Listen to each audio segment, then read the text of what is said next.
do, I'd like to bring forth Mr. Hunter Ahrens. We all know Hunter. Since he left us as a student, he's been working with the Center of Excellence for Local Government at Albright College. And in that capacity, he's become an expert on LRTA, which is a neighborhood improvement act. And he's given a workshop to or a presentation to the Township Board of Supervisors, and is going to provide us with a short sketch of the program. So, good evening. Thank you for having me. It's good to see familiar faces. I'm a little bit less known to the Township Board of Supervisors. I don't think that's a problem here. But before I begin, I just wanted to preface my remarks by saying that if you had seen any of the documents that I provided to Dr. Martin and Mr. Quinter, one of the documents, which is the law itself, is in bill forms. That is only because the spacing in the bill is a lot larger than it is in the physical law, which I thought would be easier to read. All the other information is collected from my own research, research done by members of the Planning Commission, the Redevelopment Authority, the Berks County Commissioner's Office, and other people within the Center for Excellence in Local Government. So, I'm here to present tonight about the LRTA, or Local Economic Revitalization Tax Assessment Program. Put simply, the LRTA is a tax incentive that encourages businesses to rehabilitate deteriorated industrial, commercial, and other business properties. Businesses that rehabilitate these properties are affixed to a fee schedule that is determined by the school board, which will give exemptions to said businesses from real estate property taxes. So I'm going to lead you through the law, and at the end I'll be happy to answer any questions, or if you have any during my remarks, feel free to just pull me aside and say, hey, I have a question. So the central goal of the law is to identify deteriorated property and then move to the rehabilitation of that property. In the case of a school district, the municipality is really the one with the ability to set the area of a LRTA zone within that municipality's jurisdiction. That municipality can join with other municipalities, so in Exeter's case, the example would be Exeter Township forming a LRTA zone with St. Lawrence Borough. The school district, however, has the ability to create a fee schedule that applies to this LRTA zone, or to not create a fee schedule to apply to the LRTA zone. So, what is deteriorated property? So there are a couple of different ideas about what it encompasses or what it cannot be defined as. So the law itself instructs us to look at the Urban Redevelopment Law that defines blighted properties. Also the Neighborhood Assistance Act, which looks at impoverished areas. And there's other criteria that the law outlines is as follows here: unsafe and unsanitary and overcrowded buildings, vacant, overgrown, and unsightly lots, a disproportionate number of tax delinquent properties, excessive land coverage, defective design or arrangement of buildings, street or lot layouts, and economically or socially undesirable land uses. So the purpose of the board knowing this is if you felt that the township or the borough had created the LRTA zone, and within that LRTA zone those criteria apply, then it is within your interest, I would think, to apply a fee schedule to the LRTA zone, which the municipalities have created. The second component of the LRTA, which is probably the most prevalent to a school district, is determining a fee schedule. For the fee schedule determination, the easiest way is to explain this by the process is by looking at a handout I've shared with you. I believe that you all have it. It looks like this. It says LRTA example on the top. So this is an example of a potential fee schedule. It lays out kind of just an example, not a recommendation. It's usually the one that is most used. Well, within Berks County, it has been most used, I believe, by Bern Township, the city of Reading, and it being looked at very carefully by Bethel Township. And I haven't seen the fee schedule for Mount Penn Borough, but I'm sure that it's pretty much similar to this.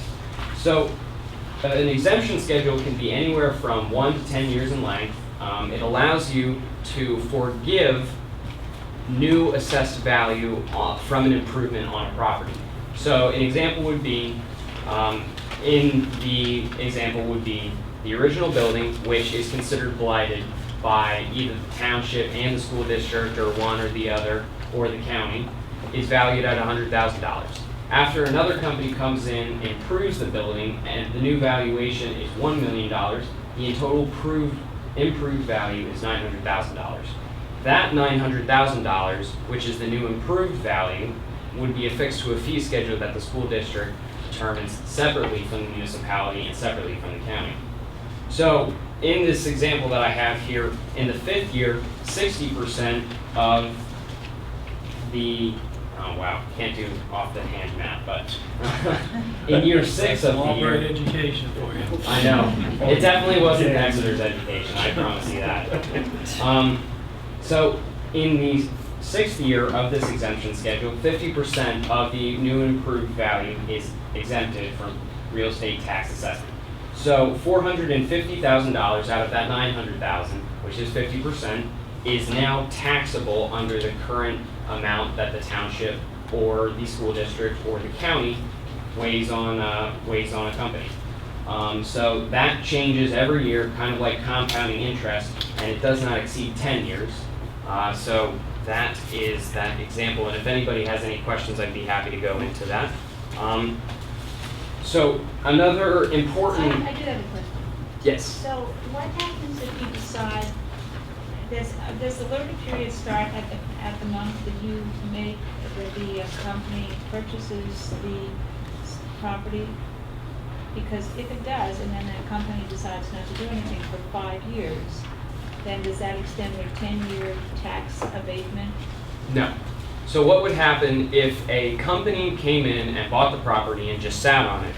They would still be taxed at the same level that they would be in the 1st year or the 2nd year or whatever the tax exemption would be, but it's not extended. So an example... But there would not the tax exemption would be if it was a $100,000 property. Mhm. It would be on $100,000 then. No. Sorry, if I gave you that impression, I apologize. What happens is the original value is taxed at the current level no matter what. That cannot be exempted through alerta. What happens though is the improvement on the property, the next tax year after that improvement is finalized. So you would come in, assess the new value of the property, and say it went from $100,000 to $1 million. Only that $900,000 in between from the improvement is tax exempted under alerta. So the original $100,000, you still collect the exact same amount if you would if the property hadn't been improved. So you're not going to increase the valuation until the project is completed, right? So if I sit on it for 5 years, or it takes 5 years to go into development, it takes me 5 years to put it up. So that's now I've had this no tax increase for 10 years, and then do you go an additional 10 years with the first 5 years being exempt on the $1 million, and then the second, and then the more charged on the second, that 50% charged on the next 5 years. So you basically have the property for 20 years. I think what the question is, I come in and I've got a 10-year LERTA agreement with Acme, whatever. I'm collecting my taxes on $100,000, and they're going to put $1 million of improvements in. The LERTA arrangement only goes for the 10 years. There is no extension. Correct. It cannot. If he doesn't be start the improvements till 5 years after into that contract, then the improvements. But doesn't it have to be completed and then reassessed and after completion? So you could define that within from my understanding, you can define that within your own board policy and say, after the first year of improvement, the new assessed value, which if it's still under construction, I'm not an engineer, and I wish Mr. Brady was here, but I don't think that it would increase a whole lot. But whatever that increase would be, if you said that's the year after, the next tax year after purchasing. The new assessment equipment. won't be made until after the project is complete. Right. So- whether they complete the project within a year of the agreement being made, or within 10 years, you have the contract for the LRTA, and that's what it goes with. From my understanding, you can decide that. So from what the county has recently created in a recent resolution, they say after the completion of the project, the new assessed value is what is taxed the next tax year. So from my understanding, it is really up to you when you want the property reassessed, but I believe normally it would only happen after the completion, but if you wanted to change that, that's up to you. But I mean, the You property, can't do, you can't change the You assessment. can't reassess it until the improvements are made. Right, Because that would be saying, Well, you would then be assessing a dream. yeah, and if it falls down, it's not there, it's not functional, so. I wouldn't be able to comment on that specific area because, like I said, I'm not sure about the whole engineering aspect of it. But in terms of what happens if they just sit on it for 5 years, if the improved value doesn't change, then the LRTA isn't active for that company. It's only when a new assessed value comes in and they apply for a LRTA and the application process is called for within the law specifically, which you can refer to, and I'd be happy to take a look at it with you if you'd like to. But when the new assessed value is said, this is what it is, they've applied and been accepted for the LRTA, then that new assessed value is within that fee schedule, whether that be 3 years or 10 years. That cannot be extended. The LRTA stays with the property, it doesn't stay with the property owner. So if the owner were to eventually sell it, if that LRTA is still in effect, that new property, that property value is not exempt. That the next company that would come in would continue the LRTA whether it had a year left or whether it had 5 years left. Does that answer your question? Okay, so the LRTA actually applies to a 10-year contract from the day you sign the contract and then 10 years forward, and whatever happens in between happens. But at the end of 10 years from the day you sign the contract, that's the end of the LRTA. If they've applied for the LRTA and been accepted, it's at that point that that assessed value is affixed to the fee schedule. If they sit on it for 5 years, then they wouldn't get that 5 years within their LRTA. They wouldn't be extended 5 years, but that's also stating that they're not getting exemption on the improvement. So, does that answer your question? I think we're talking about the same thing, just different. Okay. Is there anything that you? No, that's fine. Okay. I have a question. Yeah. Say, you said they get tax exemptions up to 10 years and then it's the final amount, like whatever the reassessed value is. Or what happens if after 10 years, like many companies have done, they just move on and go someplace else? Are they responsible then for those taxes that they did not pay? Or is that just all forgiven? If a company sold that property and it was still within the LRTA fee schedule, say they had 3 years left, No, I mean, they finished. then it wouldn't be a part of the LRTA. See, what happens is No, I'm not saying that. I'm asking the question. After 10 years, they've gotten all these tax breaks, yes. right? And now they decide they're gonna move on, like many companies do. Are they, so then all the money that they saved, is it just, oh, well, that's it, you know, you saved all those taxes, and now you sold the property for maybe $1 million. Well, Pat, can I jump in? first off, whoever owns the property is going to be responsible for the assessed value. So if the property has been built, which they put money into, they're probably not going to leave. But whatever the value is after the improvements have been done and has been reassessed, that is now the new taxable amount. Whether they move or not, they still own it, they're still responsible for the taxes until the next owner takes it. Right, but they're not, they don't, if they go off and say they sell it right away, they've made quite a windfall profit They because they made didn't pay nothing. taxes all those No, years. they paid the taxes on the original assessment, which is what the property was assessed at originally. The new owner is now going to have the new reassessed value and then will be subject to the taxes. And also the idea is to get rid of properties that are considered deteriorated. So a property that is deteriorated is likely going to be decreasing the overall value of an area versus now that you have a new, brand new facility, if a company decided to leave, that's much more interesting, or at least that's what the law itself tries to seek out, interesting to a company that may want to purchase that property. So it's like having a very old rundown farm that you could say is anywhere from 50 years old, replacing it with a new office. The company that built that office leaves, but now a new company can buy that office, and it's also much more valuable than the rundown farm might have been. That's just an example. That's not a specific callback. Oh, I understand that, but what I'm saying is, in the process of them putting money in it to upgrade it and make it better so that they can sell it, they have not really paid, you know, as things got upgraded. Maybe they stay there, 11 years, you know, and they pay 1 year of full taxes as compared to the other 10 years, they haven't. Well, I mean, ideally, that's not what you would want to happen. I think that would be up more to the specific company itself.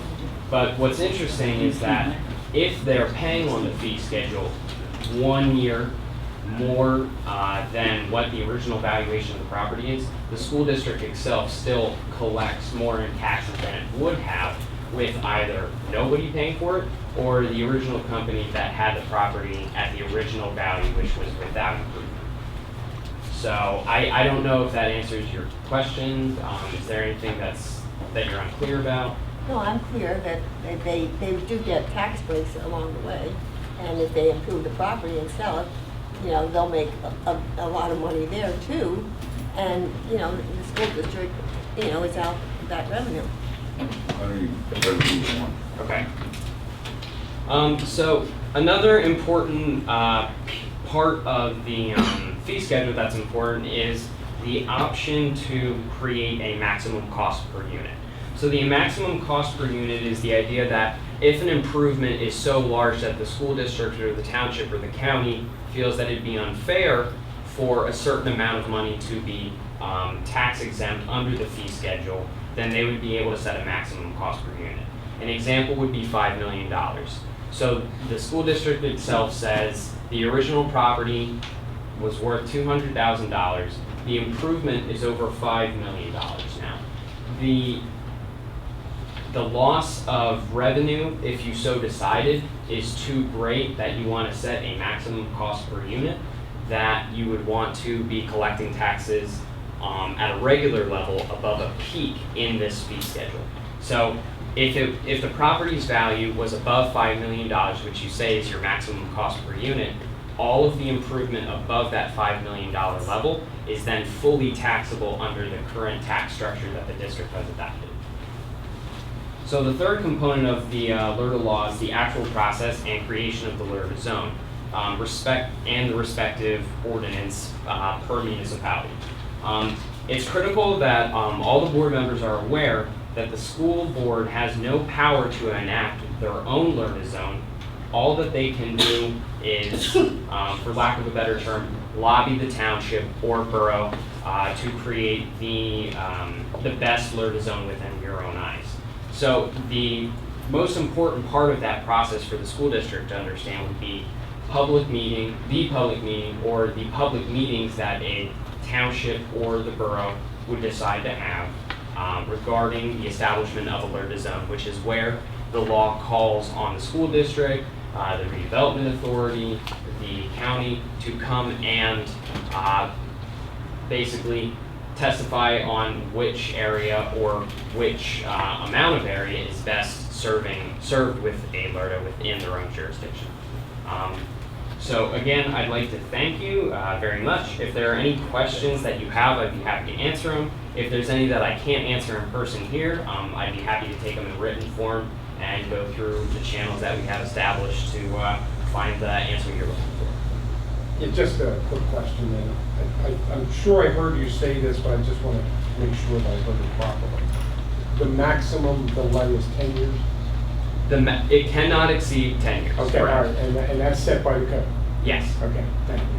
The only thing I would question is have you earmarked or have you talked to anyone that has earmarked particular properties that would create value? Within the township. Yeah, I'm saying we're sitting here talking about it, and we're talking about Exeter Township.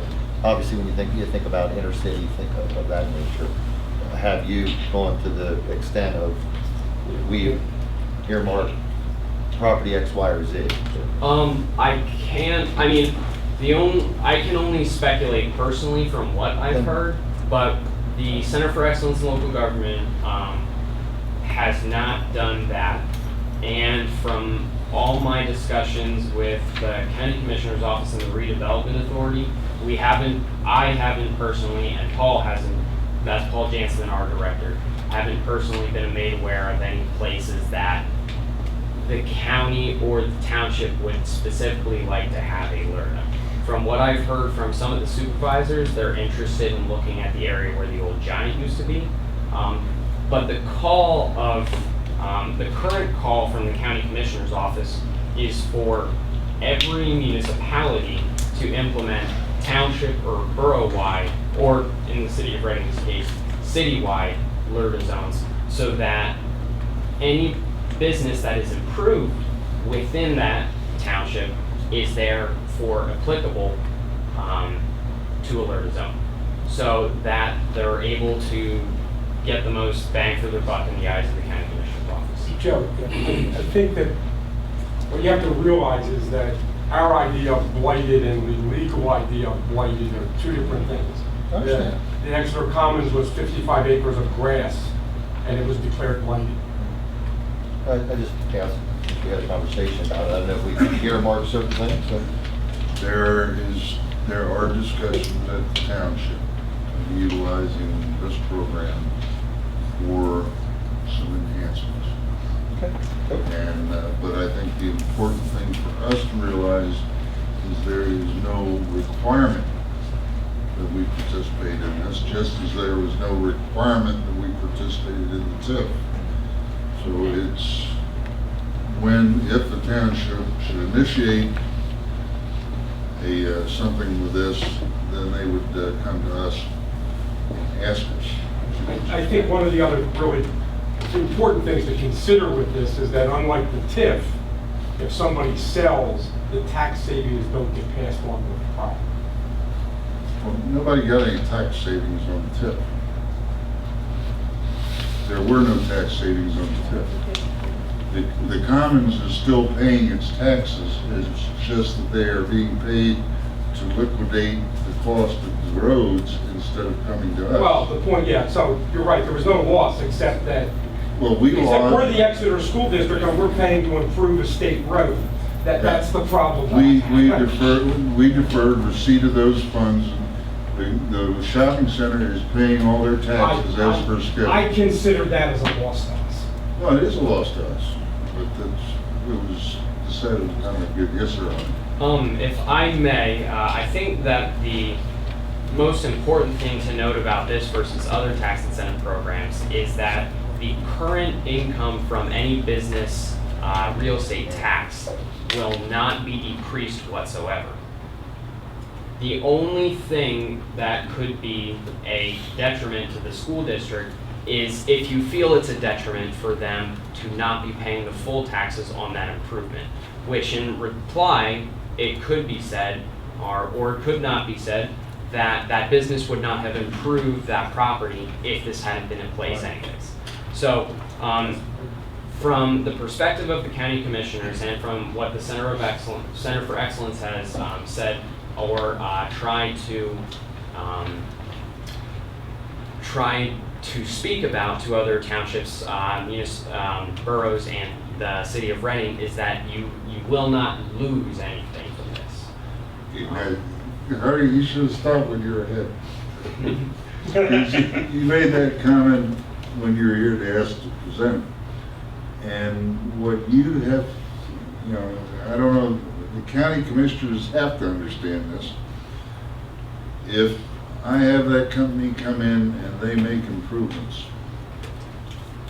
that means the taxpayer is due the taxes based upon the assessed value of that property. Now, if I participate in this, or I participate in some other program where I excuse a portion of that tax, I am on, as a representative of the residents of this township, saying, okay, I'm going to invest in your company and I'm not going to take those taxes. So it's not a matter of we are giving anything up. We are working on behalf of the taxpayers of the entity that we represent. So they are losing based upon our decision. So that is what has to be considered in this, is it of such significance to the common good of the entity that we are willing to invest our residents' money, those taxes due, in the improvement. So Now, I guess I have that another means- way to say that, the less that those businesses pay, it means the more that everyone else in the township has to pay to make up for the tax breaks that this company's getting. Well, Because if they're not paying their fair share, everyone else has to make up for it. I guess the decision of the school district would be then, if you are or you are not to implement a fee schedule, is it worth the risk that a company that improved would pay the full amount, or they would pay a tax subsidized amount, if you want to call it that, or would they not have improved the company at all? So that's a decision for the school district and the school board of directors to decide for themselves. Any Well, other this is questions? sort of a welfare scheme for businesses. What about the individual homeowner? If I find a lot with weeds on it and I build a home, it increases the value of the property and the assessment, because now it's not just a lot with weeds, it has a residence on it. There's nothing in the LRTA that says as an individual, I would get a tax break. Well, that's correct. The idea behind this is that you wouldn't increase the population of the district, and you wouldn't increase the population of the township. And in Exeter Township, when, according to statistics that the township supervisors have collected, 79% of all of the taxable amounts coming in, at least to the township, I'm not sure about the school district, but I can't imagine that it's much different, 79% of that is all residential. So the cool thing about this is that if you're expanding or improving other businesses, that tax burden would be, hopefully, ideally, what you would hope is that it'd be leaned away from residents themselves, and rather the businesses would take on a greater portion. I just have one question. I don't know, maybe you might be able to answer this, Mr. Clerk. When a business improves on their things, do they get tax breaks from like the state and the federal, or can they take that off of their income taxes? How does that work? It's a capital investment. Yeah, so they would be getting a double whammy, Yeah. wouldn't they? See, they would be getting a double whammy.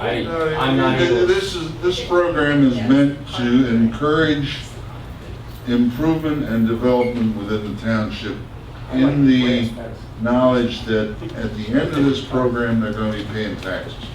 So it's an incentive to bring people into the township. Is all. And I think 10 years is much more powerful. David, if you want to apply for it, get together with John and I, and we'll make you a corporation. But I think you hit the nail on the head, Two that it things, is some for the common good. Yeah, it has to be for the common good. That's actually basically the underlying thing here. Thank you very much.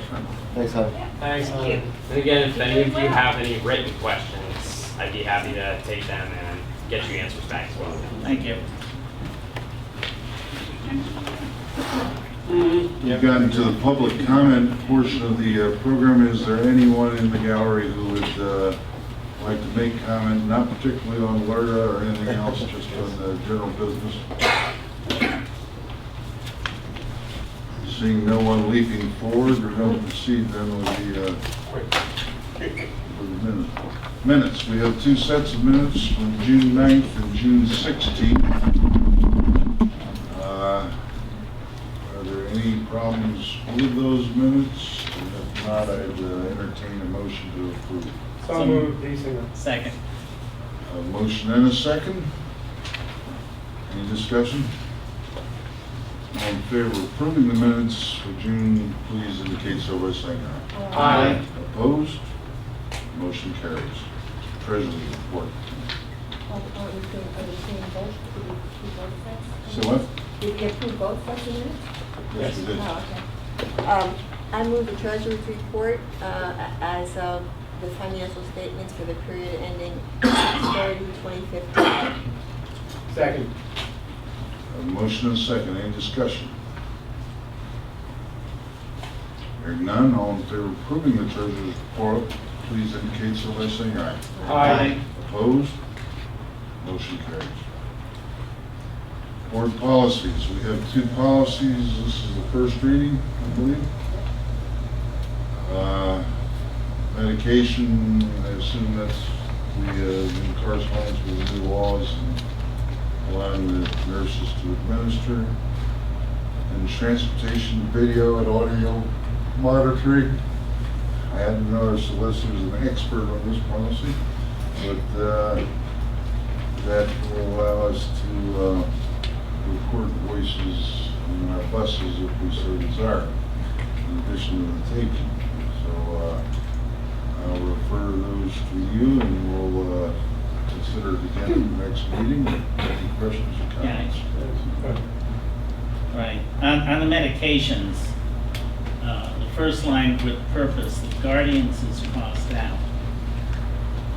But it's not crossed out later on, so I'm not sure whether, You have to look at which one, there's three of them, and there's only one that. You're looking at the red line one, Dave? yeah, the district, the first line says, under purpose, the district recognizes that parents and guardians is crossed out. It shouldn't be crossed out. It shouldn't be, yeah. Yeah. But there's, can you tell me which one of these we're supposed to be looking at? They're all 210, and are we They're all supposed to be looking at 210. proposed version of policy? Red line. The one with the red line is the one I personally prefer to look at. That shows you both the current policy and the changes to the policy. I think that was an error having the red line with the guardians. I'll have Donna change that tomorrow. 210 proposed, Carol, would be the final write-up without annotation. Right. Okay, because if we're going to put in, talk about medications as being prescribed pills, over-the-counter drugs, and the supplements, then I think we have to consider being consistent every time we make that statement. And supplements just got lost in a few places. So I'll look back over it and find it. Okay. And then there was another one about, it was just a language thing that I think we're trying to fix. And I had it wrong. So I'll just write you the notes that I would make. How's that? Okay. Basically, medication throughout should be referring to prescribed and over the counter And not the supplements. and supplements. And supplements, yeah, all three. Okay. Yes, you had some. Yeah, I just was curious about the cameras that we now have. They're all audio capable, and it's just been, Is it a matter of just turning the audio On the on? buses? Yeah. We don't have, You gotta replace them? we're gonna replace them. They haven't been functioning since 2006 when it was a case of audio. We didn't use the Video. video. No. We'd stopped using them and now they're not functional, so we Okay. are All gonna right. phase them in. Okay. So, Wayne, how long do you think it'll take before we have cameras on, working cameras on every bus? Well, this year, we'll probably be able to, with what we put in the budget, about a dozen, is it cost, like between 1,600 Yeah. and 1,900. And depending on what we put in the following year budget, say 3 years. So, It might make sense to even put in the holders, you have cameras, I might put them in first, because I have a certain, turn effect, the red light on it. Don't we already have That's what we that? have now, the empty Yeah. boxes. Yeah, Oh, is that what you're? Yeah. yeah. Well, just keep those red lights on. Will Any we other be comment? putting these on the vans, in the vans also? No, not from. We will be installing first on the buses where we know there are issues on certain routes. And then eventually we'll include all of our vehicles, I doubt the spares, but at some point, yeah. Now, a couple This whole law was questions. amended in 2014 with Act 9, and at least in part, this is to bring this policy into compliance with that. Well, I'd like to see the practice part of the compliance also. I think it's a valuable practice, if we're able to do that, I think we should have those things there. Yeah. So do we have a ballpark figure as to the total cost? I mean, over a period of 3 years, 60 to 70,000. Depending, you know, we're shopping around. Maybe. Yeah, on page 3, under use of recorded documentation, it says, during an expulsion hearing, school directors have a right to view a recording if it provides evidence in the case. And the last phrase bothers me is, who's going to decide if it has evidence in the case? Or should that be the prerogative of the board during the hearing to make that judgment, rather than somebody ahead of that saying this is what you're going to look at and this is what you won't look at? Well, I think that because the board should not get into pre-decision, I think that you're going to have the administration make the decision first of all, but the board will ultimately rule. Typically, as I understand the policy and I've read it, it governs the situation where there's a participant is being visually heard, either audibly heard or visually seen. So if you have a participant, that's where you're going to pretty much allow the film and the audio to run. If you don't have the participant, and it could be the driver, if it's a driver discipline situation, it could be the student, but that's pretty much the parameters that you'd be looking at. The board might say, well, that's too far, you're going too far. You're infringing. One of the concerns you have is infringing upon the other pupils' privacy. So it's a delicate balance there, and I think what you have is an offer approved by the administration and a determination by the board. I guess the only question in my mind is whether the sentence should not have if it provides evidence in the case. And that maybe it should just read, during an expulsion hearing, school directors have a right to view a recording, period. Okay. It's a question in my mind, and I'm open to how that should be interpreted. I guess it's just in there because, in the event that you wouldn't be, just looking at videos, just to look at videos. Yeah, If but it's really relevant. I would think from a common sense standpoint, who's ever going to bring forth the evidence, that's what they're going to bring forth. Exactly. They're not going to bring forth 3 hours of the bus. Right. Trying to use common sense Yeah. again. Yeah, I know, I'm sorry. Go sit down. It's a bad habit. The other question I have is on the last page. The second paragraph says, parental complaints about incidents occurring on any bus or vehicle must be registered with the school principal within 5 school days of an incident. I don't know why that is, but I assume that there is a constant recycling of the tapes. Right, the cards now will record, I mean, there's hard drives, but we're leaning towards SD cards will record 3 to 4 weeks before writing being written over. And the reason we're going away from hard drives, which may record a longer period of time, is they're prone to failure because of the shaking of the bus, and they do fail. So the technology now is the SD card.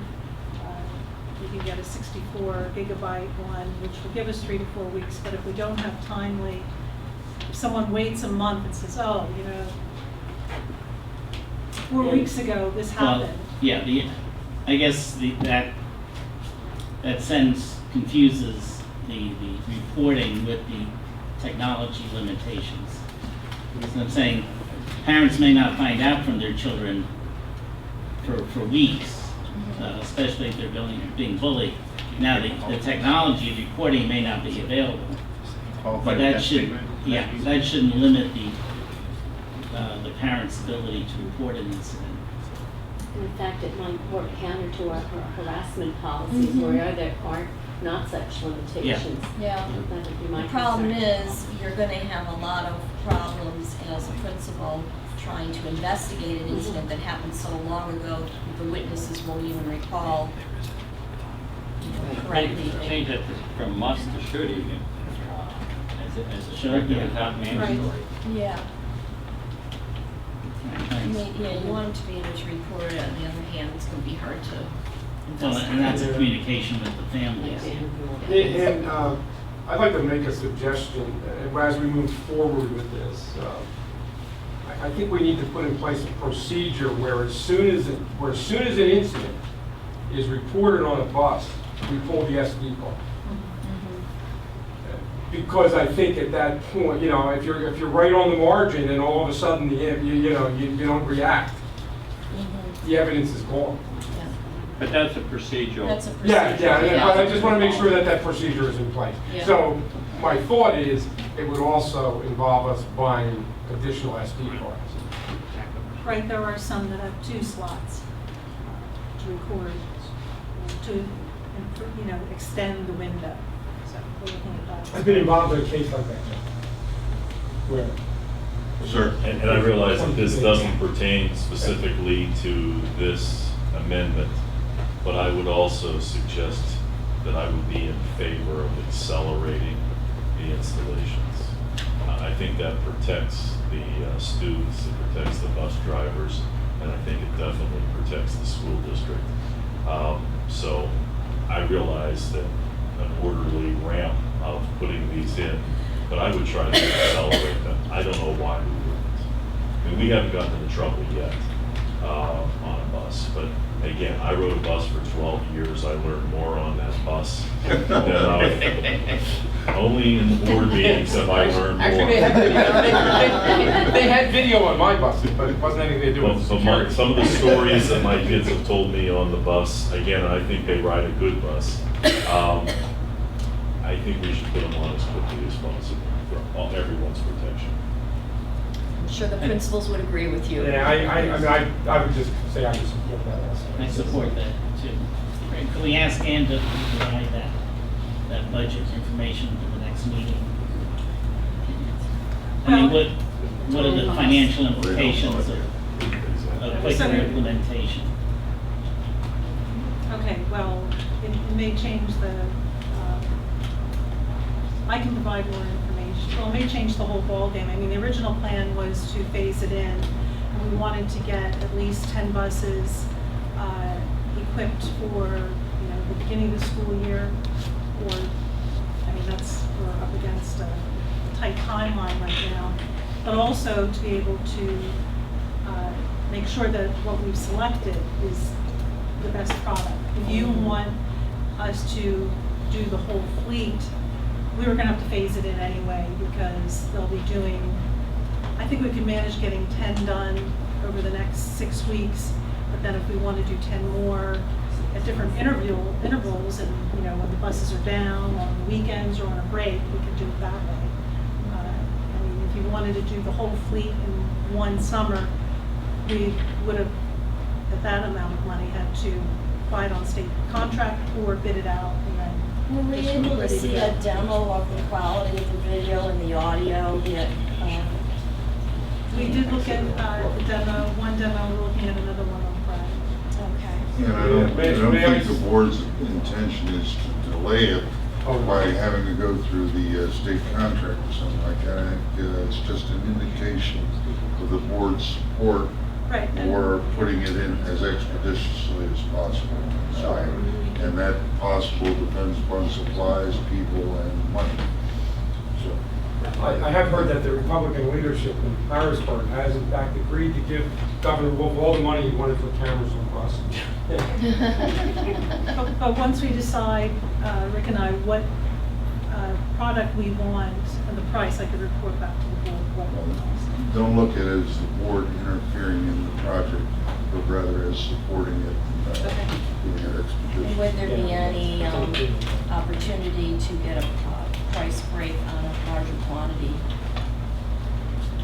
And then I don't think this is an exercise to just simply be looking for the lowest cost unit. I mean, let's make sure that these are going to be around for a while, they give us all the Right. time Quality. and all of that, yeah. Well, but what, if it goes over a certain amount, mustn't we have a bid out? Mustn't we do a bid? If it's non-state contract pricing, then yes, we would have, it's over, 19,400. So, but if it's state contract, you would be subject to that, except installation. So are you thinking it would be over 19,000? Right now, no. Any other comments on either of the two policies? Would there be any issues with the bus drivers with the camera on the bus? Well, we've had it before. I would think it'd be great to have a set of eyes behind. Yeah. Well, we will have again the opportunity to comment next month on this, both the workshop and the voting meeting. So, moving on to business functions with Dr. Tamura. Under 7A, subject matter, change order for Owaton Creek Elementary. It is recommended that the Board of School Directors ratify a change order for Owaton Creek Elementary site work for removal and replacement of existing fencing, approximately 340 lineal feet, in the amount of $14,977.48. The fencing was failing due to faulty installation and was a safety hazard. Second? Motion and second discussion. Who was responsible for the installation of this fencing? So it's part of the Pedrick fiasco? Yeah. It's in addition to the pit. Oh, okay. Yeah. Very good. But we're gonna move forward with it before Patrick. Yes, Yes. yes. They've been given an opportunity to come up and view the site. Ken, they did actually come up, didn't they? Their solicitor did. Okay. The bonding company? Yep, Okay. the bonding company's going. Thought you meant Pedrick. Any other comments or questions? Will that be ready before school starts? Yes. Yeah. Are you ready? Who's it a safety hazard to, the kids? Pretty The much- children at recess, is that what the safety hazard? Pretty much anyone that would Anybody. go to that retaining wall that's on the kindergarten playground area. Okay. That slope part has failed catastrophically. The upper portions, when we tested them out, looked like they were bad installs. So really, inside the kindergarten area, it hasn't failed, but would eventually after a few more winters. But that slope wall coming outside the kindergarten playground, that has failed, and if someone pushed on it, they would go over. Thank you. Any other comments? Then, all in favor of approving the change order, please indicate so by saying aye. Aye. Opposed? Motion does carry. Under 7B, it is recommended that the Board of School Directors appoints the following voting delegates to participate in the PSBA Delegate Assembly to be held on Tuesday, October 13th, 2015. We have a second. Well, You don't know. now we're gonna, in the conversation or in the discussion portion, I would say we should bring forth the nominees. Unless he objects, I'd recommend Jim Brady. I think this operates just like my church. Teacher for me, I don't hear any Russ, objections. in the past, you represented the IU. Or not the IU. Yeah, I know where you are. So, Russ, don't you do the band? I have gone, wait a minute. I can't go this year because I've got a reunion of my Vietnam squadron, which Oh, I'm man, not that gonna is no miss. excuse. Why can't they come to her? I would volunteer to go. Mrs. Pisha is a nominee. Any other volunteers? It's not a bad time. I thought Russ wanted to. No, No, he I goes do the to career the- center. I can't represent both entities. Is Pat an expense account? No, that's I don't done think so. gratis. She's the treasurer, she'll just go crazy. Yeah. I normally turn in 17,000 bucks. You go a long way. All right, so I'm in we that bus. fill in Good. Mrs. Pisha's name. Put in my name as the second, as the alternate. 'Cause I There is like- not, not an alderman's position, Bob. It's two voting members. It could just be one. Well, put my name in if I don't show up, what do they do? Okay. That's, oh, man. So now the, Pat said she'll drive. Yeah, you never tell me. He said, oh, I got something else to do. now, And take the bet. do Yeah, the, take the bet. I'll tell you about it. who was the second one? Okay, so do we accept those names being written in? Brady. What about you, Cal? Actually, I really want to go to this, but I can't, I don't commit my time in advance. What? I don't commit my time in advance. It's just one of those things. It's, well, we have no health issues in our household. We just, we're up, and if we're not, we're not. Do Dr. Tamura and Dr. Bender accept those two names? Yes. So we're now voting on Pat and myself being there, and I will probably not go. Is there any discussion on that proposal? If not, all in favor, please indicate so by saying aye. Aye. Opposed? Motion carries. I have the same.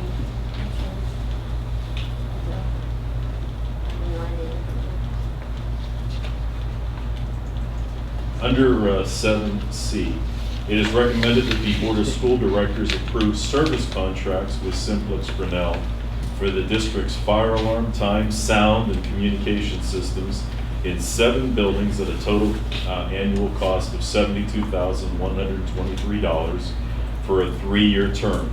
The service contracts include system testing and inspection and emergency service parts and labor. The contract amount is 1.5% higher than the prior year, with no increase in years 2 and 3. Second. A motion and a second. Discussion?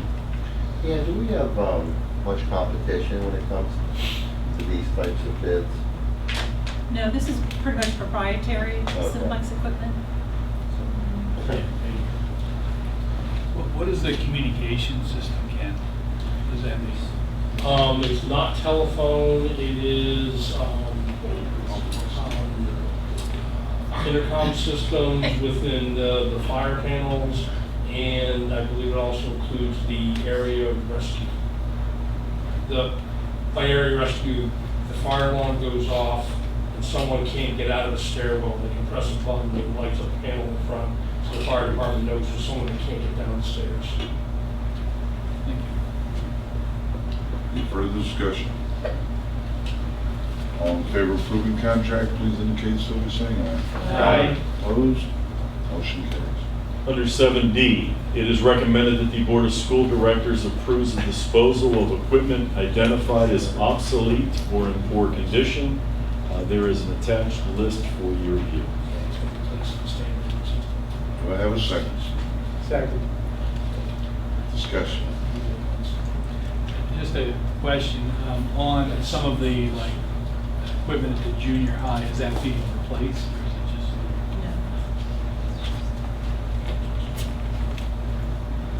Hearing no further discussion, all in favor of the disposal of equipment, please indicate so by saying aye. Aye. Opposed? Motion carries. Can't believe we're getting rid of PTOs. Yeah, we gotta. Under 7E, Even if it is good. it is recommended that the Board of School Directors approves budget transfers for the month of June 2015 in the amount of $302,985. The addendum is attached. Second? Motion is second. Discussion. Hearing none, all in favor of the transfers, please indicate so by saying aye. Aye. Opposed? Motion carries. Under 7F, it is recommended that the Board of School Directors authorizes district administration to enter into a subscription agreement for the Schoology Learning Management System for grades 7 through 12, subject to review by the district's solicitor. The annual cost is $5 per student, or $10,000, plus an implementation fee of $2,100. Schoology Learning Management System replaces My Big Campus, which is no longer available. Do I have a second? Second. Motion is second. Discussion. We piloted this at all?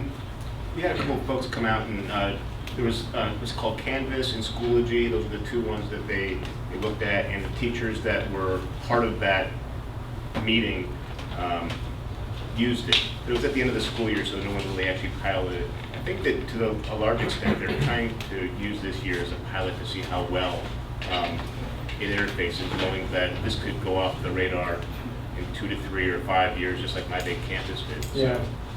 Well, Yeah, it's you're right. also being adopted by VCIU and, I guess, Muhlenberg, is it? yeah, several districts at the county level and also Montgomery County, several districts that are going from, My Big Campus was really big in Montgomery County, and just about everybody I know is going to Schoology. It seems to be more user-friendly than Canvas from what I've heard. I haven't personally experienced it, but in talking with Mr. Way, it just seems like,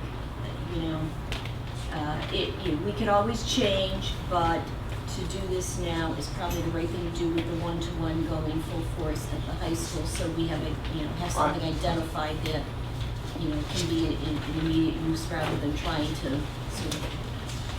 I would hope that what they did was at least try to find some common platform to line, so that the transition is smoother than it being, out in left field somewhere.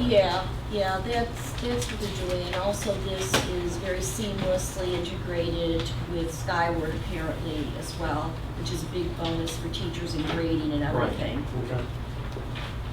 Okay. Just curious. Any further discussion? All in favor of paying for the Schoology system, please indicate so by saying aye. Aye. Opposed? Motion carries.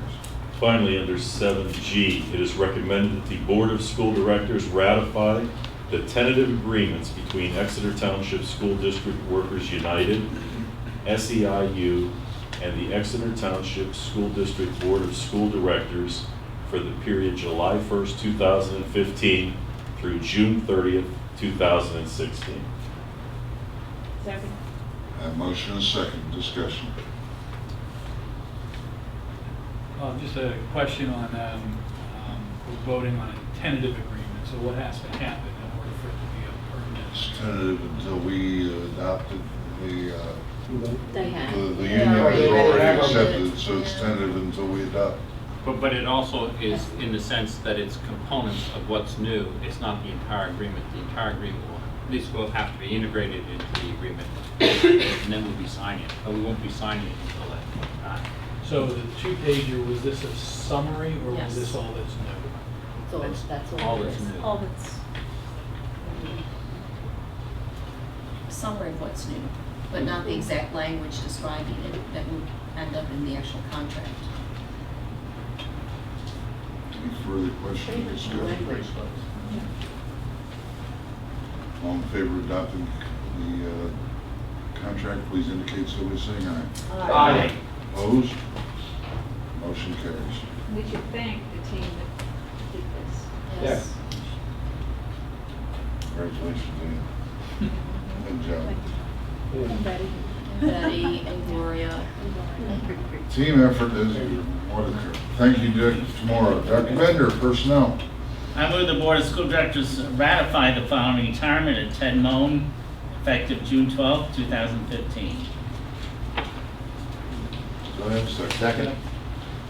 Discussion. All in favor of ratifying the retirement, please indicate so by saying aye. Aye. Opposed? Motion carries. Under Part B, I move the Board of School Directors approve or ratify the following resignations of our certificated staff, number 1 and 2, and support staff, number 1 and 2. Do I have a second? Second. Discussion. Are we going to be replacing the IT people? Yes, we have one set of interviews scheduled for this Friday, Mrs. Butcher. Question, I'm curious why a long-term substitute would have to submit a resignation. Because we just hired her last month and she Oh. got a permanent. Okay, Same thank you. thing. Thank you very What much. would usually happen, when we hire long-term subs too early. Yeah, okay, all right. Betty, the nurses, are they RNs? Yes, they're RNs first, and then they have a certified school nurse. Now, we do have some associate nurses that the requirement is an RN. Okay, but Julie was a certified school nurse, and we'll be replacing her as such. Okay. Any further discussion? All in favor of approval of the resignations, please indicate so by saying aye. Aye. Opposed? Motion carries. I move the Board of School Directors approve or ratify the following termination of Kathy M. Hitz, junior high second shift custodian. Second. A motion and a second, discussion. All in favor of the termination, please indicate so by saying aye. Aye. Opposed? Motion carries. I move the Board of School Directors approve or ratify the following appointments. Number 1, administrative staff, Margaret D. Wright, as a Wright and assistant principal, and certificated staff 1 through 6. I have a Second. second. I have a second. Discussion. I do have a question, and I'm sure there's a straightforward answer, but I was looking through their instructional certificates, and they're sort of interesting. One of them was started in 2002 and it went to 9999, a year I don't understand. Another one was from 2000, went to 2018, and then one went for 5 years, and then one went, had no end, there was nothing there.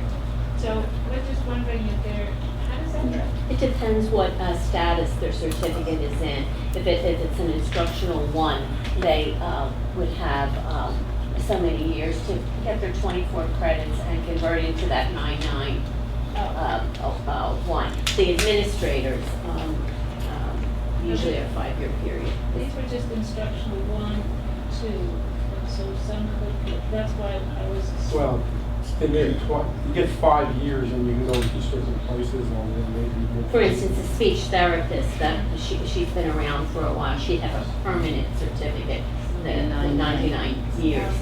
Okay, and the others, I think they're probably still under their instructional, or their ed specialist 1. Now we're considering the appointment of Mrs. Wright. Mrs. Wright, any further, And certificated staff. and the certificated staff. Any further discussion? Hearing none, all in favor, please indicate so by saying aye. Aye. Opposed? Motion carries. I understand Mrs. Wright is in the gallery. Welcome aboard. Welcome aboard. Thank you. Congratulations. Mrs. Clinton, Mrs. Wright will soon be Dr. Wright. She's defending her dissertation in September. In St. Joe's, Mr. Storm. Oh, Both will never die. Why did we even discuss this? Just hire this woman. Our next item is a substitute teacher roster.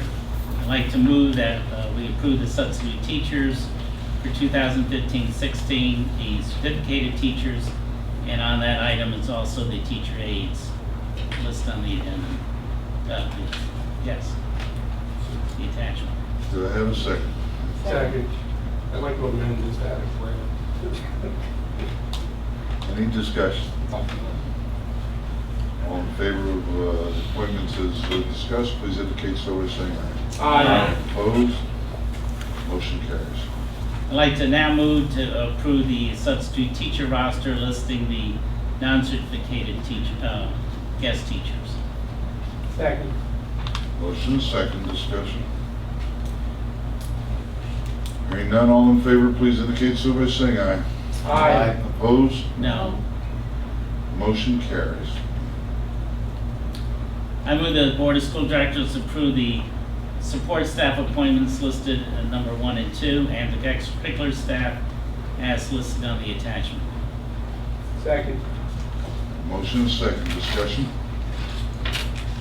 Just a question regarding, this is fall coaches we're talking about, correct? So, Tom, when it comes to, there's a base salary for the coach, and then the bonus is based on the performance of the team in the playoffs. How does that work? So there's a base salary, and their bonus is after 8 years of coaching. Okay. What happens with the, it's called postseason pay, is when a team qualifies for postseason after the regular season, it's additional pay. And is that, so that additional, that's not reflected in this? Correct. What you're seeing is, when you see a bonus in the category, it's for their service of years after 8 years. Okay. In the contract, there's a bonus for anyone who coaches past over 8 years. So the additional pay that they earn if the team advances, right? And I'm assuming that, like, for instance, if it's a individual sport such as track and field, and you have one runner who qualifies for right up to states, that is still, as part of the union contract, I'm assuming, they're getting additional salary for the additional time that they're in till that student is done competing. Correct. Just like wrestling, just like tennis, yes. Individually, yes. Okay. So is there any way to see those numbers? We could do that retroactively for the season that was just I completed. mean, I'd just be curious to see it, because I think that, I know we've had the discussion about the amount of hours that people put into it and into coaching, which, you know, believe me, when you have that many kids and you're doing that much, you know, it doesn't sound like a lot of money, but there's more, they're being paid more than they're getting paid more than we know based on what we're seeing here. As long as they advance. As long as they past the advance. regular season, correct. But I mean, there are probably some activities that could go on for weeks post-season. That's correct. And is postseason considered the last game, the last official game, or what? Yes. Okay. After the last game. Traditionally, we don't participate in that. Six county champions player, come on. This year we did it. We're establishing a new tradition. That's right. It just helps me to have perspective, because if I see somebody who's got somebody who's making, say, $3,688, but now has a kid that goes on for the next 6 weeks, they could have in effect, earned 50 to 75% of that on top of the base salary that they're being paid, so they are, That is correct. Yes. so. And it all goes off of what's in the, Is that a union, is that a bargaining teacher? bargaining Yes, it unit. is. And the better they do, the more it costs. Yeah, so we Yeah, have I'm not very- disputing that, I'm Just just, say, no pain, no gain. I'm just saying, I think No it would pain, help, no gain. it just gives me a better understanding that at least they are being compensated to some extent, you know, for that additional time that they're putting in. Yeah, and I can show you that usually it'll happen around December for fall, around March for winter, and around June for spring. So, as you know, I have a daughter in the marching band and a son who's on his way. Does that extend to Nikki Potlunas when she has to go to the football games with the marching band? I'm trying to think. I believe it has, but I'm not 100%. I know the first year it did, but I'm not sure about the last 2 years. I'm busting on you, but I would like to see that. I mean, I'd just be curious to see those numbers. So now we're considering the appointments. Yep. I lost myself. Support staff and extracurriculars. Okay. Any further discussion? All in favor of the support and extracurricular staff appointments, please indicate so by saying aye. Aye. Opposed? Motion carries. I move the Board of School Directors approve the following leaves of absence listed under part of our certificated staff number 1 and 2. Motion and second, discussion. Hearing none, all in favor of the leaves of absence, please indicate so by saying aye. Aye. Opposed? Motion carries. I move the Board of School Directors approve the specialized staffing needs for special education extended school year for the 2015, Jessica Dunbar. Second. A motion and second, discussion. Wilson? Wilson, sir? What is it? Wilson Not is Wilson School a reading District, it's a method. reading. That's all I needed. I'm like, I'm not supporting either one part. I had the same question. I know. too. Any further Somebody discussion? would ask. I'm like, are they teaching over there? I mean, I don't know. Hearing no further discussion, all in favor of approving Ms. Dunbar, please indicate so by saying aye. Aye. Opposed? Motion carries. I move the Board of School Directors approve a salary increase of 2% for the following exempt confidential secretaries effective July 1st, 2015. Secretary to the Superintendent, Secretary to the Assistant Superintendent, Secretary to the Business Manager, and Secretary to the Human Resources Director. A motion and second, discussion.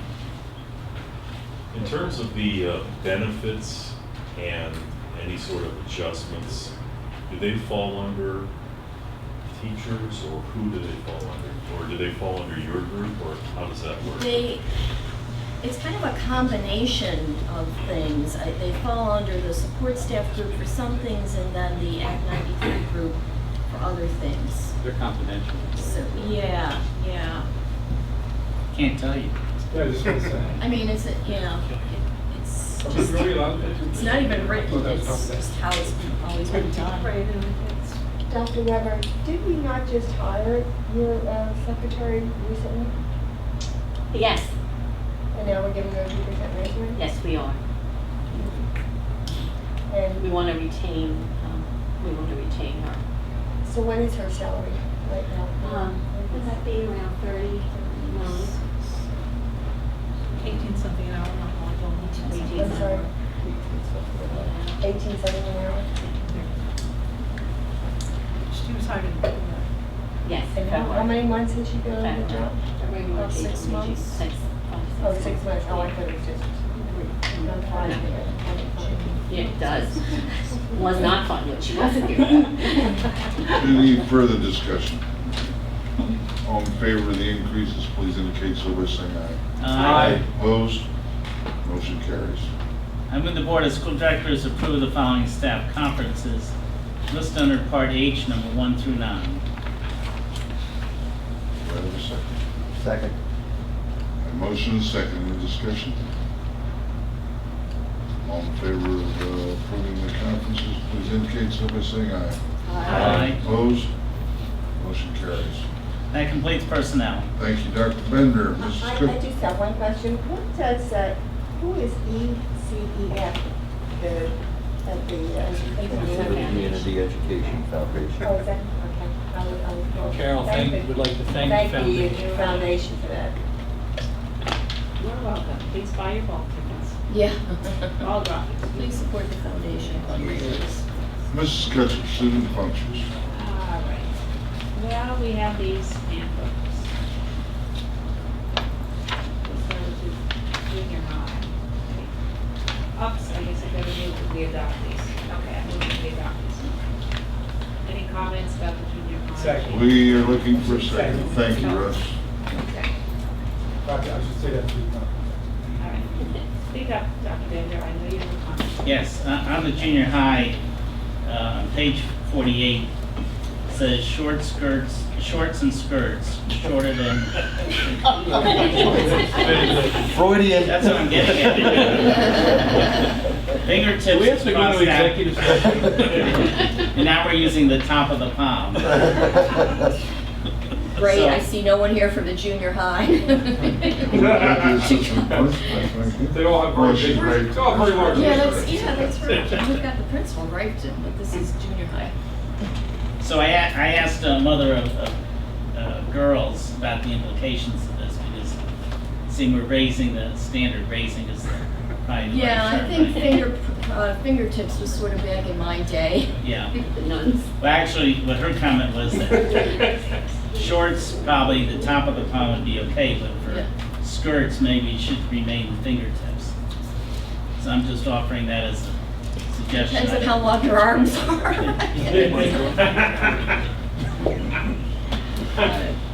That maybe we may make a distinction between shorts and skirts. You know, skirt length has a direct relationship to the health of the economy. The stock market. And so the better we're doing, The shorter the skirts. the shorter the skirt. I know, but I agree with Dr. Bender. I on think this this one. policy impedes the United States economy. No, it does not. Do you have a proposal on what could be substituted rather than long? Keep fingertips for skirts and palm for shorts? Yes, Is that what you're that's my suggesting? suggestion. Okay, well, I mean, I would take that back to the yeah, the junior high, and so, they- so the board would approve it conditionally, because if we don't get this approved, I think it's gonna be hard to get it printed in time for the This isn't David's. kids to come in. That's, you realize now is an employment requirement, we've got to measure fingertips. I think the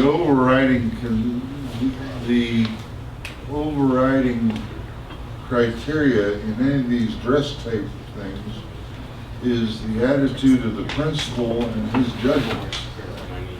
And while we can sit here and, I don't care if the girl had arms the length of mine and it was the top of the palm, it'd be about her waist. So, you know. That would not be good, Bob. I think that while these are illustrative in nature, it's still the principal's judgment to ensure that there's good order and discipline within the school building. Would it not? But I still think they have to have some guidance in order Yeah. to communicate with the So, parents. so parents know what's acceptable or isn't acceptable. Really, you know, this is, Well, why, they can go out after 4 o'clock in the afternoon with whatever they want on. But for school, no, there's enough distractions, I'm sorry, but it's just higher and higher and higher. that, why don't we suggest it, as Dave is suggesting, and amend the language to improve it in that manner, and then if there's a serious objection on the part of the junior high administration, then they'll have to wait until next month and come and defend it, since no one is here to discuss it with the juniors. So are we deferring action on that handbook? No, I think you just amend the language to what Dave suggests and then approve it that way. And then if that's acceptable, then they can go forward with the Yeah. distribution. And that's fair. if it's not, then they'll have to come back and, have the delay. Call a special meeting. No, I don't think Any so. further comments? John, what We don't want to skirt the issue. explicitly does the law require on this front? This is one of those battles where you're paddling upstream, it's hard to enforce these things. It's not that you can't have them, I don't think there's anything illegal about this having the policy, but it's the practical aspects of it that are really difficult. No, but the junior high, I believe, has enough clothing floating around to make bring to ahead and say, either comply or you walk around in somebody else's. There's also the aspect of your principal's energies being diverted to areas where you don't really get much return. Well, I also, But every time we go through this, it's, the skirts are not getting longer. They're just getting shorter and shorter and shorter. I mean, at some point, they have to just use their energy to stop it. That's why we're. well, but, I think the thing that exacerbates this more than anything is what they're able to buy. You know what I mean? You just go out and buy things in retail stores, and I'll tell you what, it's hard. It's hard to look around for different ways. You better be a seller. The reason that I raise the issue is because I would rather never have it dependent upon the administrator to be put in the decision to have to make the decision as to whether or not it passes or not, that there is a simple policy that says either yes or no. Well, Then it should be a, isn't that what this does? I mean, exactly, it's very straightforward. Yeah. It doesn't put the administrator in the predicament of having to say yes or no on a given day. Look, it doesn't pass, it doesn't pass. Right. serious, they get short earth. Now grow some. So we're amending the length of the skirts/shorts to, the skirts will be fingertip and the shorts will be middle of the palm. Top of the palm. I'm so relieved. All in favor? Is there any other items, issues to be discussed on this motion? All in favor of approving with that provision, please indicate so by saying aye. Aye. Opposed? Motion carried. Onward to the right. Please direct all questions to Dr. Freeze. No, we're not going to take care of all three of them. I'm going to vote to approve the right handbook.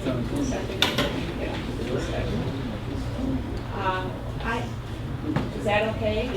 Do you make a motion for the right? Did you make a motion? I have a motion and a second on the Righton handbook changes.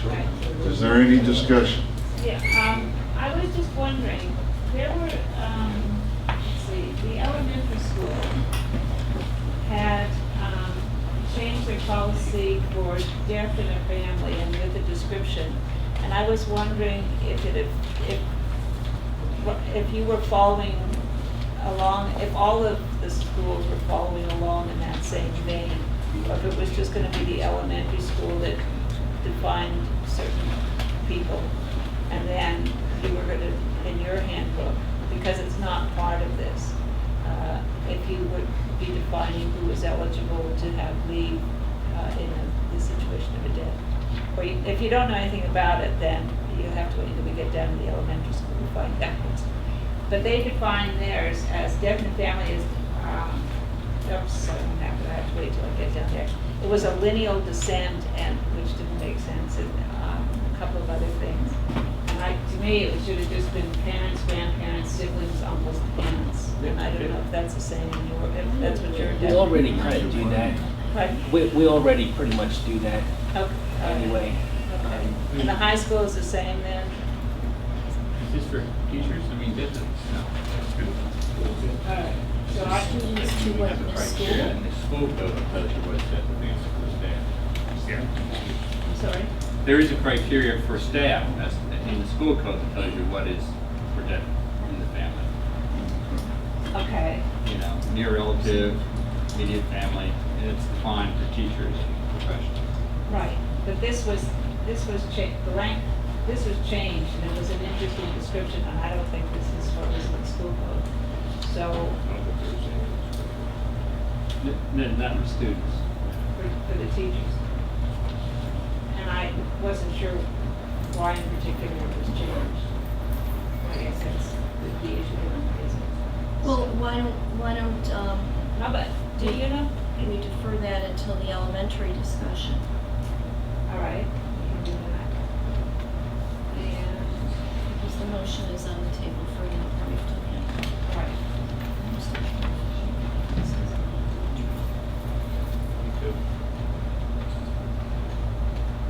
And I didn't have any other questions for the right school book. Did anyone else have questions? Comments? All in favor of approving the right to the handbook, please indicate so by saying aye. Aye. Opposed? Motion carries. Excuse me, can I just ask Dr. Freeze a question? Yes, ma'am. Was there any thought to making mention of the Raptor system, or did you, and I just missed it? I think we do have it in there. Is it in there? Okay. It's in the Maybe I- calendar, it's in the elementary one. I thought you put it in yours too. I did put it, I thought I put it in.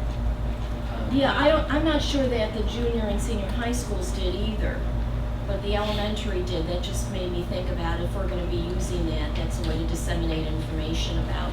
I believe I used your wording, but I think it's pretty much, It's a general statement saying the Raptor system will be in place. It's not going into the nitty gritty of what people need to do that we're gonna put online and send to parents like before school. So, and that system is K-12? Yes. Okay. But it, so we don't have to put it in the secondary handbook, or we do? It's on page 19, in the right. No, Oh, elementary. Right. The only when you look at it. Oh, okay. Okay, we're talking about two different things. But let's go back to whether or not we're going to have it in the Brighton one and the 712 handbook. It's in the Brighton. Okay. Approve right. All it's saying is that there's a Raptor system in place. It's a brief paragraph. The detail of what people need to do when they come in will be in a parent link and on the website. Okay. So then, if it's not specifically in the 712 handbook, we don't need to worry about it? Well, that's a student handbook. This is what parents are going to have to do Okay. to come in. Okay. What happens if you don't have a driver's license? You get kicked out. No, Okay. there's a whole multitude of other photo IDs that can be used.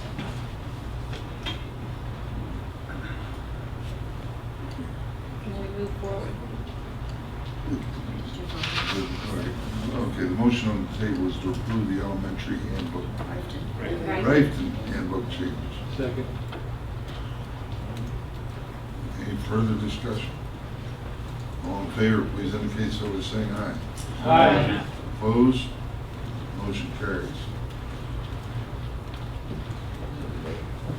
Okay, but you gotta know where we are at now. I'm going to move that we approve the elementary handbook. Second? I have a motion and a second on the elementary handbook. Discussion. Yep, sorry.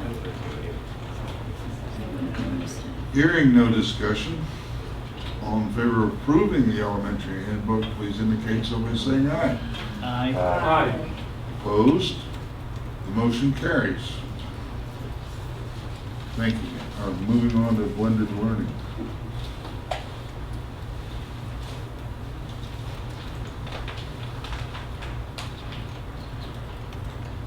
Carol, What? Oh, I'm sorry. you're still up, Carol. Yeah. Moving for- Well, I'm back. I was sitting here, looking. I did have another question about the elementary, so I'll just ask it as a question. We've changed the truancy thing to unlawful absences, and that seems to be, use a different criteria for what happens to students instead of, That is consistent with the law, and that the state doesn't recognize unexcused. It Right. uses the term unlawful. If they're not excused, then they're not lawful, and they use the term unlawful, and that's how they're reported through the PIM system. so is that in all the other handbooks now? I believe it is, and Yeah. I thought it had been, because that's been a few years now. Okay. Just so long as it's consistent. Yeah, I think it is. I thought we changed all that before. All right.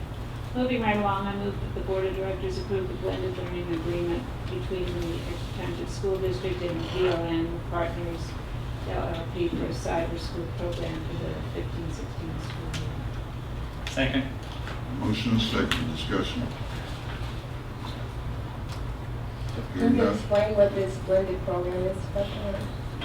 Yes, and this is what Dr. Miller had referred to in her previous times that she's come before the board as the supported cyber school, which was a pilot this year that was successful, where we had specific students who could not physically be in this case, it was only high school students. And they would come here for half a day with support from teachers and do their online work, and then the rest of the day they would return home. So in that case, they're not in the school building, but on the other hand, they do have support, and they're not just sitting at home in front of the computer on their own, because the data for us and for everyone has shown that that has not been a very effective delivery system for most students.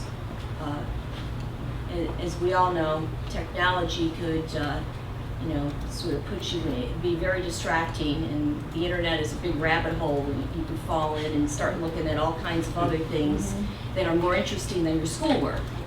So this way, the kids have someone to sort of keep them on target, help them when needed, and be that teacher that they really need to keep them motivated to keep pace, so they don't get so far behind that they feel that they just give up. And as I recall, she said it was a very successful program, and was she thinking about maybe getting other students from other districts that might be in, was she? Did she Well, I'll say let they might Dr. be Miller interested? speak Oh, to Dr. that Miller herself. herself. She's Sorry, here. I feel like Dr. Miller was here. Yes, we are going to look at two areas of branching out to our own students who are in high school that go to other cyber schools, to let the parents know that we have this new program. And so that's going to be my first approach, to kind of try to get kids to come back who might be in other cyber charter schools and have them return. The other piece is to branch out to other school districts to let them know that we have this program that's been very successful this year, and that we would it would be a tuition based for the students to come here. Ann and I have had preliminary discussions about that, and so we're looking at that as well. Didn't you say, Dr. Miller, that there were 9 students? We have 9 students walking graduation. It's mostly a program overall for juniors and seniors. There are some exceptions. It's been very successful for students with school anxiety. We had 1 or 2 students with severe illnesses this year. We had students who were in the technical school and in another program. We had students who needed to go to work due to family circumstances but needed to finish school. So it's really been helping a lot of students with various needs finish school. All these students were ready to drop out if we didn't have something else for them. And so it's been a very successful program. Well, I commend you, Dr. Miller, for doing such a great work with students who could be dropouts, but who now have been successful and graduated. That's excellent. Very exciting. Any other questions or comments? Yeah, just, I don't know if you'll remember this offhand, I'd just be curious, of the 9 that graduated this year, how many of them were 21? Age 21? Yeah. None of them were 21. All right, so. Most of them were right around the age 18, 19 Okay. at most. All right. Thank you for doing that. Any further questions or comments? All in favor of approving the blended learning system agreement, please indicate so by saying aye. Aye. Opposed? Motion carries. I move that the Board of Directors approve the agreement between the Meadows Psychiatric Center and the Exeter Township School District to provide educational services for the 2015-16 school year for any student assigned to their facility at a cost of $60 per day per student. Do I have a second? Second. Discussion? Is this a new service, a new center? Meadows is one that we don't put students in. Occasionally, we get contracts from providers that in the event a child is placed there, say by their mental health facilities, that they have assurance that the district will pay for that, for the educational component. So sometimes we get some of those.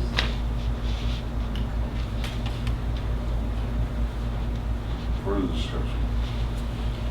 All in favor of approving the Meadows Psychiatric agreement, please indicate so by saying aye. Aye. Opposed? Motion carries. I move that the Board of Directors approves an agreement between the Progressions School and the Exeter Township School District to provide educational services for district students who require specialized emotional learning support in an alternative school environment in the 2015-16 school year at a cost of $155 per day per student. Second. Motion is second. Discussion? Do you have many students there? No, just a handful. We tend to maybe have 2 to 3 students there during the year. They don't stay all year long? It depends. Is this mostly at the high school level, Dr. Miller? Yes. Further question or discussion? All in favor of approving the Progressions agreement, please indicate so by saying aye. Aye. Opposed? Motion carries. I move that the Board of Directors approves an agreement between the Valley Forge Educational Services and the Exeter Township School District for specialized educational services for students number 170322 and 170068 for the 2015-16 school year at a cost of $51,575 per student. Do I have a second? Second. Motion second. Any discussion? Would you like to describe the services for Valley Forge? That's the Vanguard School for students with severe autism. The Vanguard School? Yeah, is this a residential program? No. Day program. Is it the only one of its kind in the area? There are a few. The Vanguard is just one of them. They have an outstanding program. They're very comprehensive all the way through high school. So then was we provide transportation? Yes, then we provide transportation, yes. Do we provide it through our district or contracted or what? It depends. Sometimes our out-of-district students are through our transportation department. Sometimes they're through an outside provider. I believe we provide our own transportation Vanguard. That's a hefty price tag. It is. Any further discussion? All in favor of approving the Valley Forge agreement, please indicate so by saying aye. Aye. Opposed? Motion carries. I move that the Exeter Board of School Directors approves an Act 48 program replacement agreement between the Exeter Township School District and the River Rock Academy to reserve 8 student slots for alternative education for disruptive youth for the 2015-16 school year at a tuition cost of $145 per day for student, programming, and transportation. Second. Motion second. Discussion? The amount is actually $140 a day. Okay. How does this program compare to Manitoba, which we have here in our district, I mean, in this building? In terms of price or in terms of? Well, I know the price is cheaper services? here in Manitoba, but as far as services. apples to apples? Defer or- to Dr. I Miller would say, again. I would say the difference between Manitou and River Rock is substantial, where Manitou has our one smaller space here, and they are able to serve the needs of students who do not have enough high needs for mental health supports, as well as the River Rock campus is a much larger campus comparatively to here.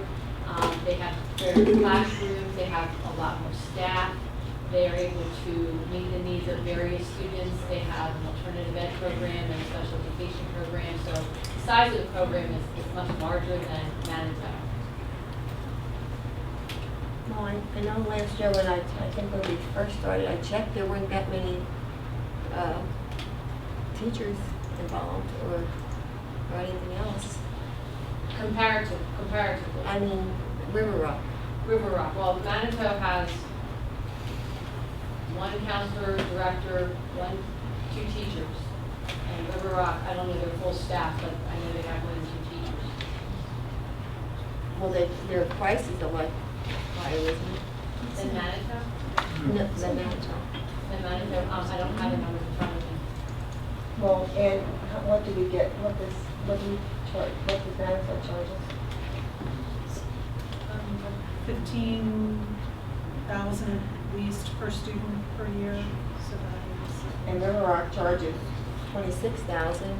But Manitou does not provide all the services that River Rock provides, Pat. So if you have special ed, they can go to River Rock. Oh, you can't go to Manitou and special ed? That's also another good point. Manitou is an alternative ed for disruptive youth identification as a provider called an AEDY. And there are very strict requirements from the state, which keep getting stricter every year, of how students are placed in that program. It is not necessarily designed for special education students. It's highly regulated right now by the state.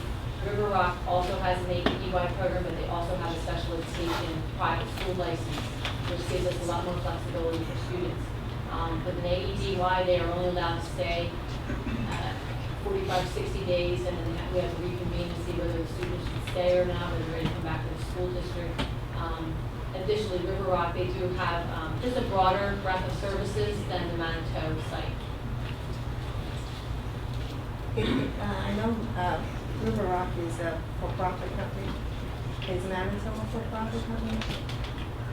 Or is it a non-profit? I think it would be in the same category. I think they're in the same category. They're both for-profit? I have to look.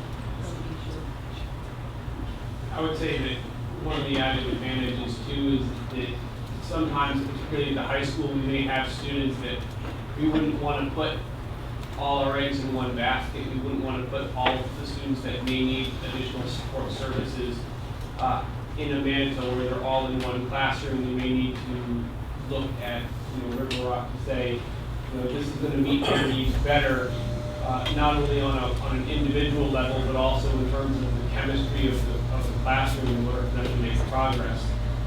In some circumstances, if you were to put maybe 2 students that were both going to be placed in an AEDY type of an environment, and if we were to put them both in the same classroom at Manitou, that may be problematic for them. So we want to look to separate the students and put them in different settings so that they can concentrate on what they need to do to get themselves back in the building.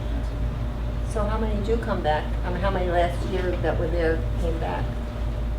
I don't have the numbers in front of my head, but a significant portion of students is, as Dr. Miller said, that generally they're 45-day placements. An example might be for a student who was in possession of marijuana or something like that, where we place them out for 45 days. And as long as they are doing what they need to do and meeting the criteria to come back, then it's our desire to get them back in the building so that we can continue to move forward with their progress. We had a situation last year that happened at the end of the year. Those students went right up to the end of the year, but they'll be returning in the fall. essentially students that did not have traditional problems in the classroom that had one kind of larger error that they made that warranted the placement. Question, when we say we're reserving seats, does that makes a financial commitment from the district? When we reserve seats, it does. Yes. So then, what is our commitment? Price-wise? We can contract there. I think it's around 200,000. We provide for transportation.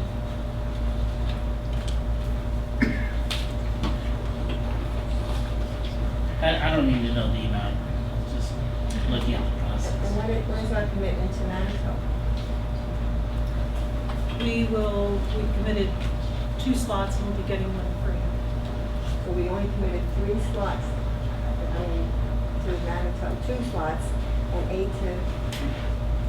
I think the point that Dr. Miller is trying to make is that River Rock has a program that maybe has more longevity than possibly what Manitou may be able to offer. Because of the breadth of services. They also have 2 schools that we use. River Rock has 2 locations, which again, as Mr. Dean had pointed out, occasionally depending on the chemistry of the students, people get split up and sent to different schools.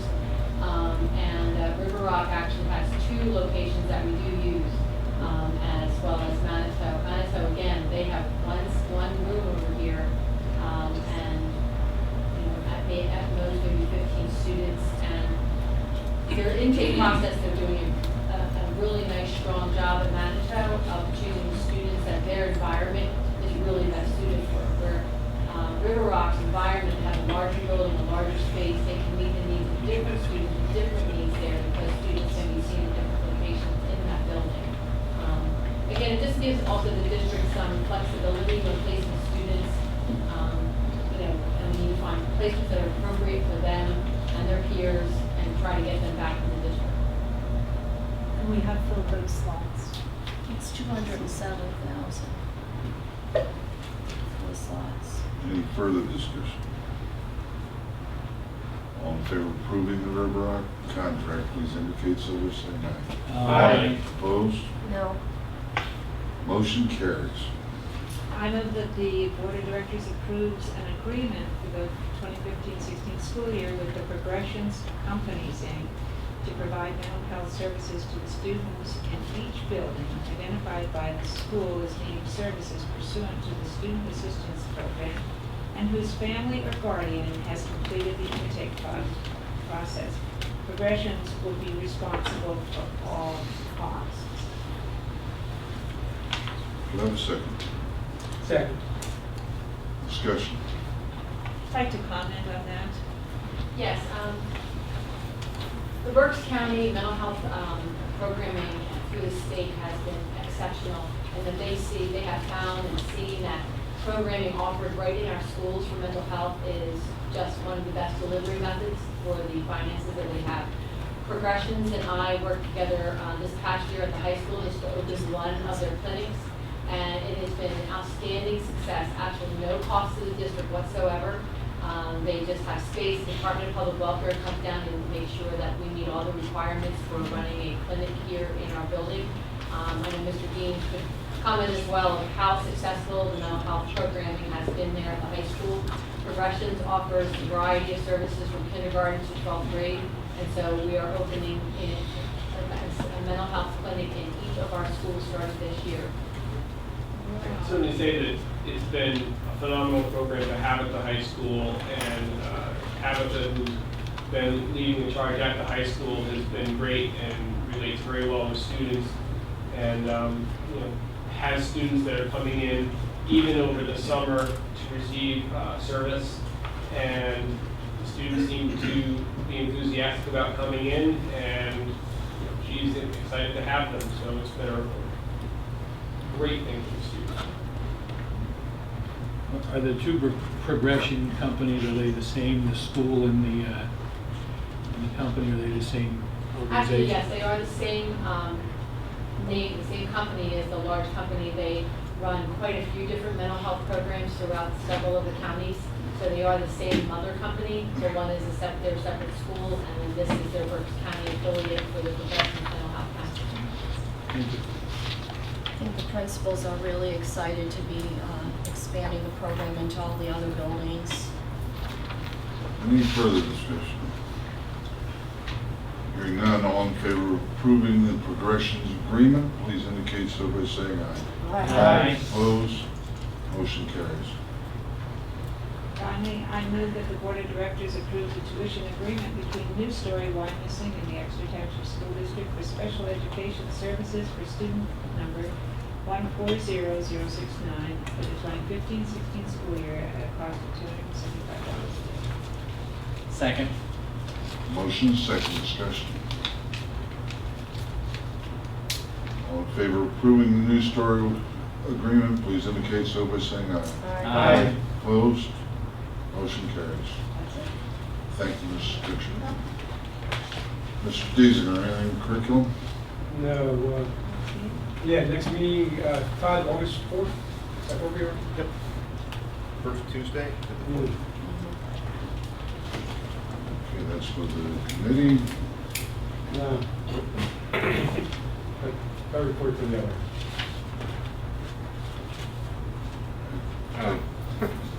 Try that again. Where? Number 11, curriculum committee.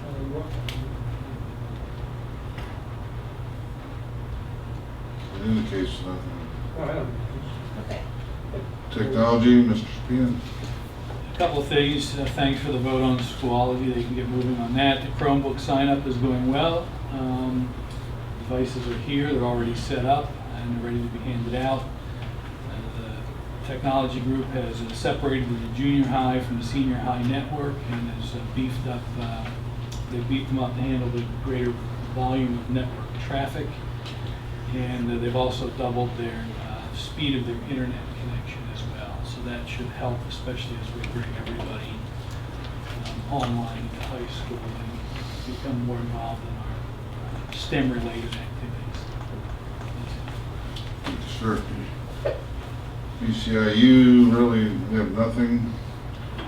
Athletic committee, Mr. Stone. We will, they're going to be starting on the new scoreboard. The completion expected completion date is August 1st. The track, they're going to be starting on Thursday, and the completion is we're hoping for August 10th.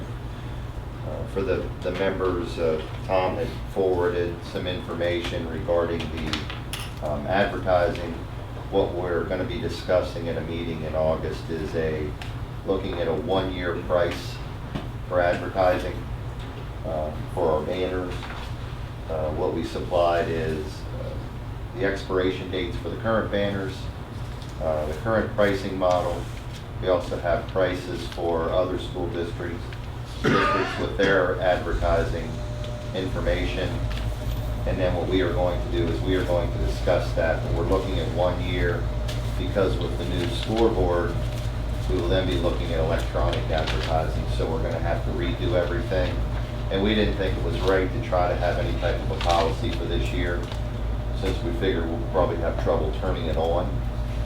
The first couple games, what we don't want to do is collect money and then not be able to fulfill the advertising. So we will be meeting next month to discuss that, so we can discuss that with the board. You don't want to set a date though, Joe? I can see. I don't know where I'm going to be tomorrow, Deb, so I can't set it. My schedule's all messed up, so once I get in front of some people in Virginia Beach on Thursday, I can possibly set something. As soon as I can. Thank you, sir. Township liaison. We've got another hearing on the, no, we don't have another. I haven't heard yet. Oh, we're waiting word from Township on our Plus Barn agreement.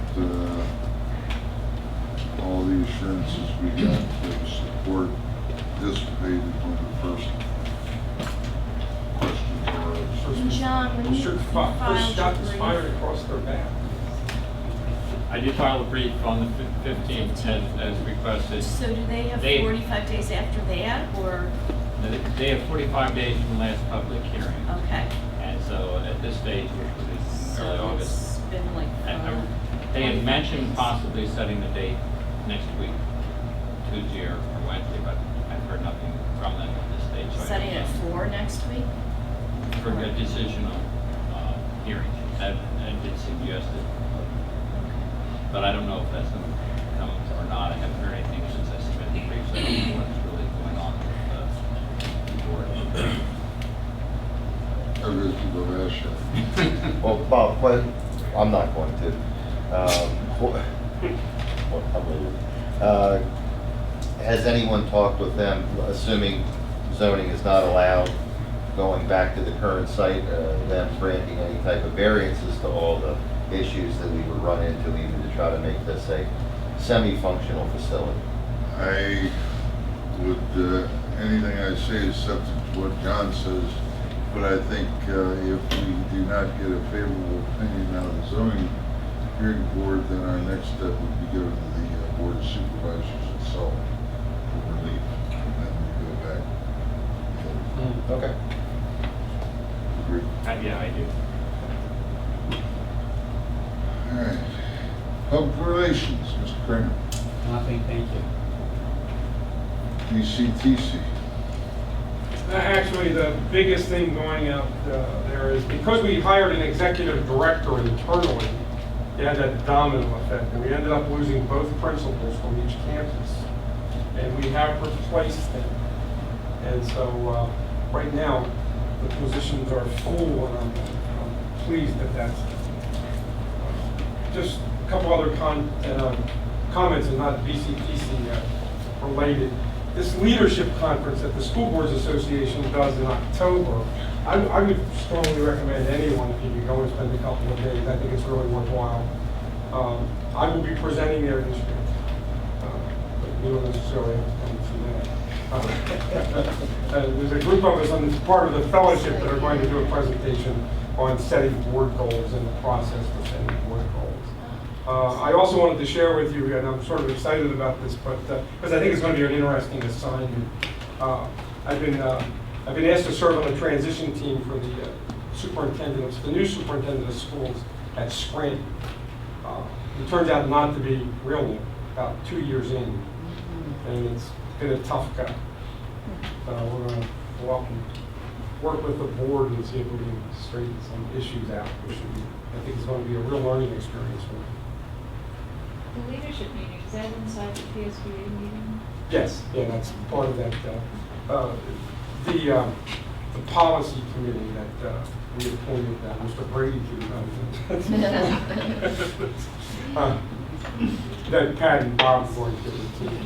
And, that's part of that. That's part of that conference. Sounds like these guys should get some students. Yeah, you know what, that would be a nice thing. Dr. Bender, you were going to take facilities? Yes. Invited. I move the Board of School Directors authorize the district administration to contract with Simplex Grinnell to upgrade building card access systems for senior high, junior high, Lorraine, Jackson Wald, and the ML Louch administration buildings at a cost of $120,452.39. Simplex Grinnell has a Pennsylvania state contract and bidding is not required. The general fund budget includes an appropriation for card access system upgrades for 2015-16 in the amount of $61,000. The balance of additional funds needed for the card access upgrade project will come from capital reserve funds. Wait a second. Second. Thank you, Mike. Discussion. Jim and I were the only board members at the last facilities committee meeting, and the administration presented a proposal to us for upgrading the card access systems, and this is a security issue for the district. If you see within the motion, the cost is twice the amount that was budgeted this year. but similar to our discussion earlier about cameras, the committee is recommending that we go ahead and complete the card access this year rather than spreading it out over a couple of years. Do we not have card access now? No, I'm not. This building Well, doesn't we don't have it all. centralized card access through, this is going to put us all under one centralized system. Right now we have Simplex in some buildings and something else, Carry. The systems are old. That was my next question. And they've already I've seen that happen, started to where what fail. happens is that the system goes down and you can't get the parts on it. Which is exactly what happened. Okay. So half of this was in the budget. In addition, the administration was able to negotiate a discount, bringing the cost down to $120,000. It was bid as a package. So, but on the attachment, it says that we're not doing the CCTV for. Right. And why are we not doing that? Well, the cost is significant, and it's not that we're not doing it, we just wanted to bring it back to the facilities committee and show them the scope of it, because as the security team went through and looked at what we would consider a tier 1 security system in each of our buildings, some of those included a new vestibule, cameras, etc. And then when we start looking at a broader facilities plan, we found that we might need to have a feasibility study done on the entire district to find out which buildings will be coming up for renovation, and some of these things could be tied into that, or at least a significant architectural change would be tied into that. So the answer isn't, we haven't said no to it, but it's hard to say that we're going to do a CCTV camera system here and bring that up to a tier 1 system where Lorraine or Jacksonville or the junior high don't. So I think that the conversation has to be district-wide. So none of the other facilities that you just alluded to have CCTV cameras, The high school does. but the Lorraine, Just for the entry, just for getting in the front door, I think. Lorraine has that, right? Yeah, the only buildings that have cameras are the high school pretty extensively, the junior high very limitedly, and Watton Creek, as part of the construction project, was to that tier 1 standard that Dr. Davies was referencing. Everything else is only a non-recording camera for entry. There's an issue with the cameras too in terms of how to approach it. Whether there should be a centralized recording or independent buildings. So the committee felt that that needs more investigation before any commitment was made to cameras. Any more commitment. well, I think for what goes on in this building and the public use of it as well, I think we just ought to put CCTV package into this building. We had an incident last year where police responded to a person who broke glass in the building, tried to attack people in the building.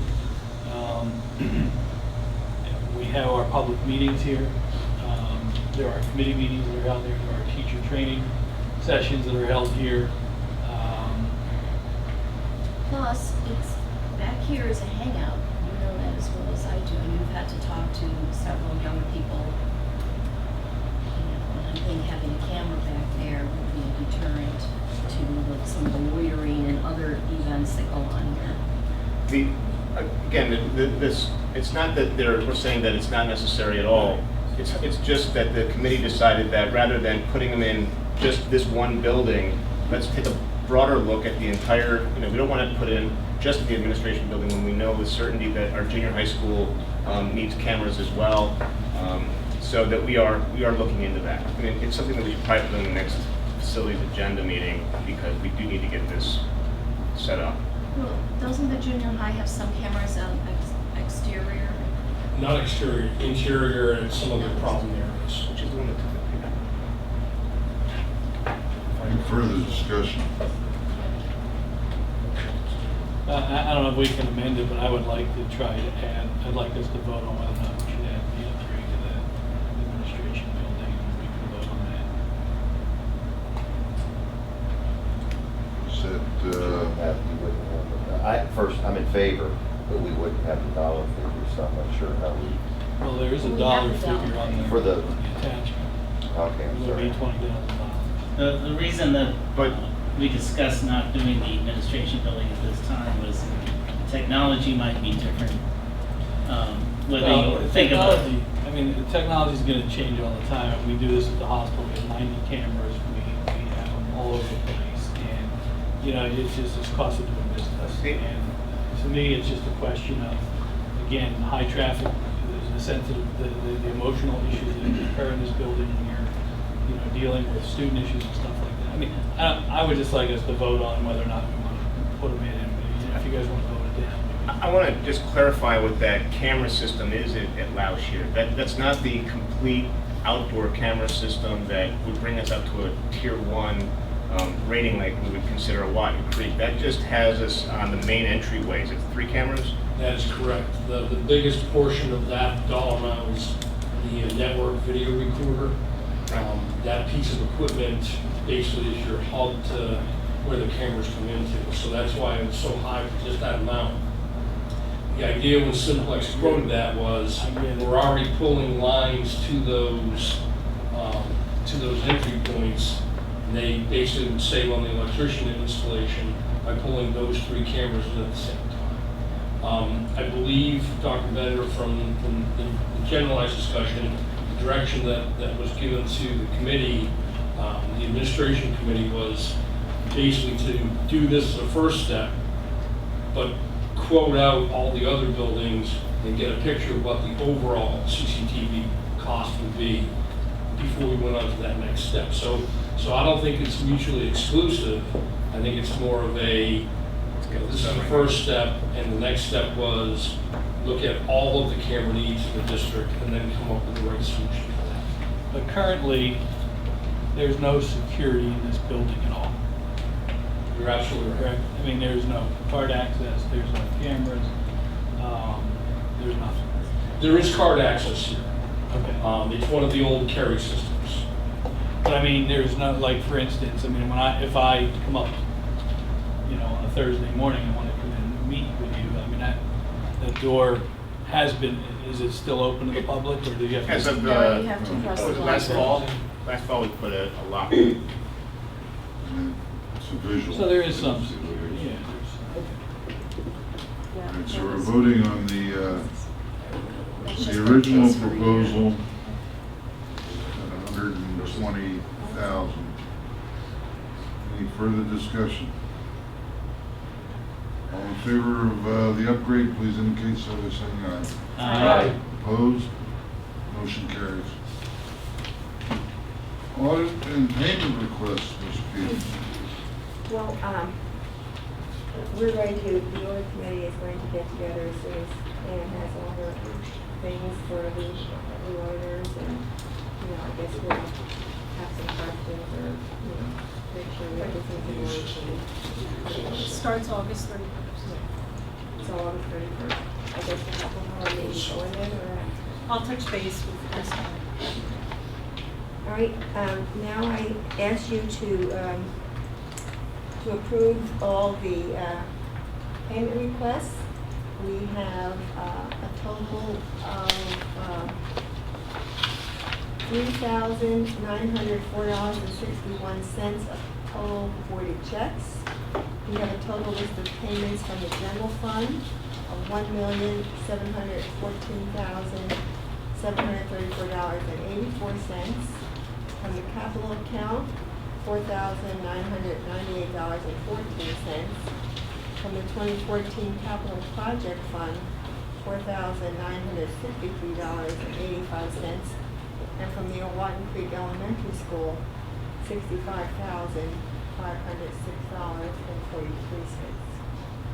So I move that we pay these bills. Do I have a second? Second. Any discussion? All in favor, please indicate so by saying aye. Aye. Opposed? Motion carries. Thank you, Mrs. Peter. Just I don't know if the executive committee still exists, but I know that we should be starting the evaluation process again, or the Well, that's gonna be part of my report, Oh, not necessarily okay. evaluation, but just the idea of coming together to talk about topics like that. Okay. Yes, ma'am. So, also pursuant to Russ's comment about board goals and so forth, as well as Mike's recent comment, usually during the summertime at some point, the board and superintendent come together in a retreat-like type of atmosphere, except it's just us alone and we're just here, we don't retreat anywhere. And we talk about, we sort of do a self-evaluation of our goals and how far we've come over the last year, and we assess where we were, where we are, and also where we're going for next year, and sort of prepare for the next year. And also, I understand that one of the board's goals will be to hire a new superintendent and evaluate the current superintendent, so we can have some of those discussions as well. I would suggest a meeting sometime in the month of August, since July is almost over. And I could contact you by email, or if everybody has an idea of what their schedule is now, I'm open to suggestions.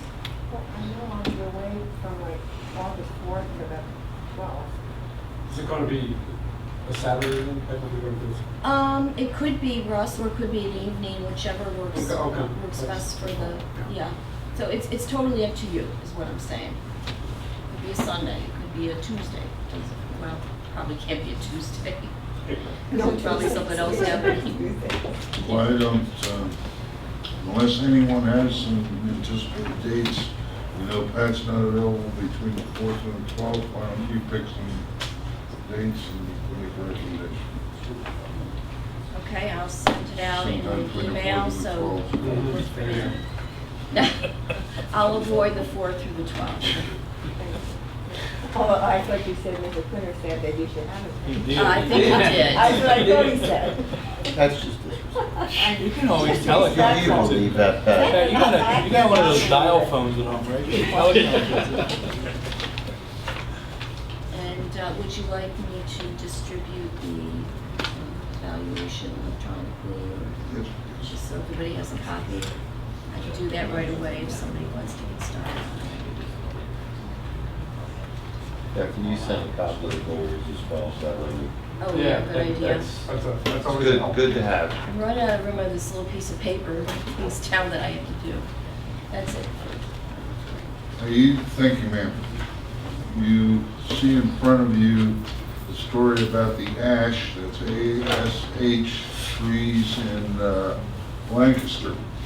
It's not that I've taken up being an arborist, but we have a lot of ash trees in Owatton, and they are being infested by the green-tailed something.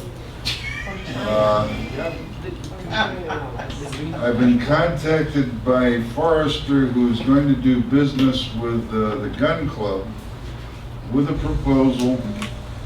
As you see, this green-tailed thing got to Lancaster, it's up at Bethel. They anticipate it hitting us and destroying all our ash trees. We can have these ash trees surgically harvested and make money on it.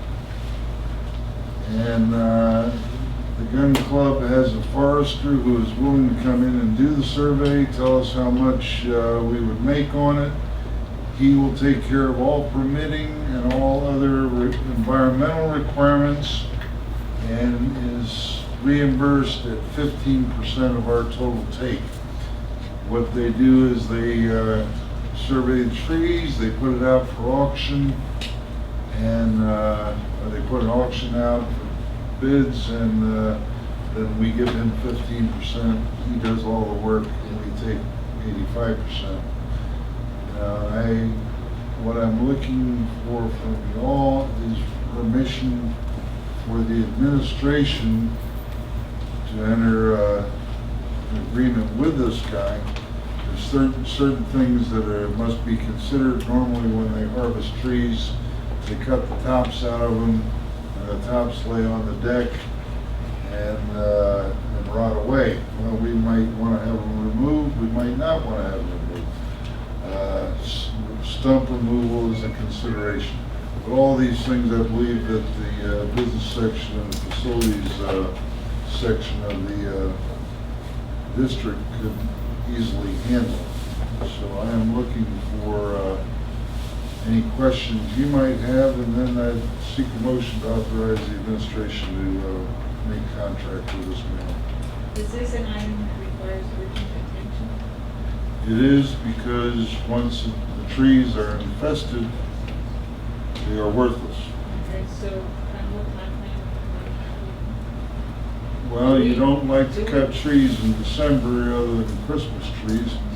No, but I'm just saying, is it like a week or 2 weeks or 3 months? I don't know, it's however fast this little bugger travels. Well, there's no way of protecting these trees chemically. There are 3 things that can be done with the trees. You can let them get infested and rot. You can treat them if they are, which is generally done and covered in that article, if they were lining the streets of Reichton and we wanted to maintain that decorative effect, we could treat them, but it was very expensive. The best method found by most municipalities and other entities is to cut them down and sell them. Yeah, well, I'd like to have the whole picture from the standpoint of stump removal. Stump removal is very expensive. And Been there and done that, and I'll tell you what. I know it's very Number 3, expensive, yeah. and I don't know how significant a stump in the middle of the Owatin Woods will be to us since we never go All right, there. okay. So, but that's why I'm looking at any other discussion. Oh, the only, So this, I'd see what the numbers are. I know Go that from Jim, there, and then whatever the stuff removal would be, so we decide together. These are, is this the tree behind the school? This is field? the area behind the school, between the school and the gun club. Gotcha. Going up onto the hill, so it would be behind where the second school is envisioned to be. And then we do have a stand of trees that goes down the east side of the property also. It's too bad. Too bad it's not walnut. Mashes, dashes. Oh, yeah. So does anyone object to the administration work this out?